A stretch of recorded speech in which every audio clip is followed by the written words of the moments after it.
NCC द्वारा योजाયેલી 75માં આઝાદી કા અમૃત મહોત્સવ મેગા સાયક્લોથોનના આયોજનમાં કન્યાકુમારીથી દિલ્હી સુધીની લાંબી સાયક્લોથોન આઝાદીના અમૃતકાળમાં એનસીસી કેડેટ્સ દ્વારા કન્યાકુમારીથી દિલ્હી સુધીની મેગા સાયકલ રેલીનું આયોજન કરાયું છે।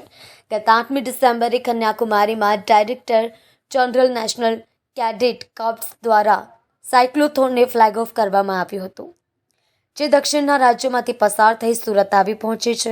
સુરતમાં તેનું મેગા સાયકલ રેલીનું ભવ્ય સ્વાગત કરવામાં આવ્યું, જેમાં મોટી સંખ્યામાં NCC cadets, international triathlete miss Pooja Chaurasi, હીરા ઉદ્યોગકાર અને આઈડીઆઈ ઇન્ડિયન ડાયમંડ ઇન્સ્ટિટ્યૂટના ચેરમેન તનેશભાઈ નાવડિયા સહિત એનસીસીના પદાધિકારીઓ ઉપસ્થિત રહ્યા હતા। આઝાદીના અમૃતકાળમાં નવા ઉભરતા ભારતના નિર્માણમાં સહુ કોઈનો ફાળો છે। વિશ્વની ટોપની 3 આર્થિક મહાસત્તામાં સામેલ થવા ભારત દેશ ઝડપભેર આગળ વધી રહ્યું છે, ત્યારે નેશનલ કેડેટ કોર્પ્સ એનસીસીનું વિશેષ યોગદાન છે। એનસીસી વિદ્યાર્થીઓનું ઘડતર કરી વિકાસની દિશામાં પોતાનું યોગદાન આપે છે।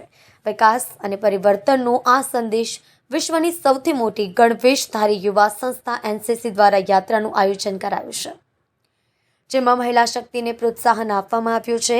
મેગા સાયક્લોથોનને મહિલા શક્તિ કા અભેદ સફર નામ આપવામાં આવ્યું છે।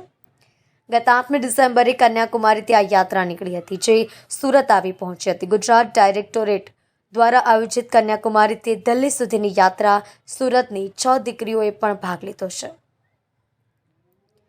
આ યાત્રા કન્યાકુમારીથી કેરળ, કર્ણાટક, ગોવા, મહારાષ્ટ્ર, દમણ, દીવ, ગુજરાત અને હરિયાણા થઈ આગામી 28મી જાન્યુઆરીએ દિલ્હી પહોંચશે, જ્યાં વડાપ્રધાન નરેન્દ્ર મોદીની ઉપસ્થિતિમાં રેલીને ફ્લેગ ઓફ કરાશે।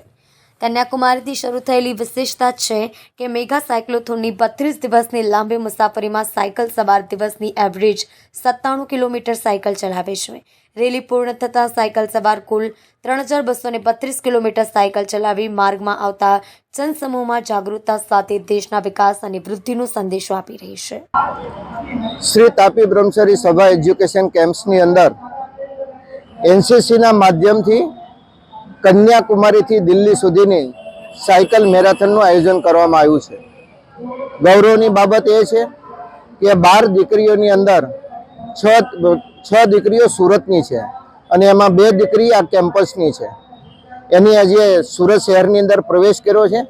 એની ભવ્ય સ્વાગત માટે અમારા ટ્રસ્ટના ઉપાધ્યક્ષ શ્રી ડૉક્ટર વજુભાઈ માવાણી, મંત્રી શ્રી હેમંતભાઈ ટોપીવાલા, અમારી વિવિધ શાખાના આચાર્યગણ, એના ભવ્ય સ્વાગત માટે અમે અહીંયા ઊભા રહ્યા છીએ। આપણે સૌ જાણીએ છીએ ભારતના યશસ્વી વડાપ્રધાન શ્રી નરેન્દ્રભાઈ મોદી અને એનડીએ સરકારે જે પ્રમાણે નારી સશક્તિકરણ માટેનો જે બિલ પાસ કરીને દેશના વિકાસની અંદર સહભાગી થવા માટે જે એમને સફળ પ્રયત્ન કર્યો છે, આ પ્રયત્નને જનજાગૃતિ સુધી પહોંચાડવા માટે આ એનસીસીના માધ્યમથી આ કાર્યક્રમનું આયોજન કરવામાં આવ્યું છે।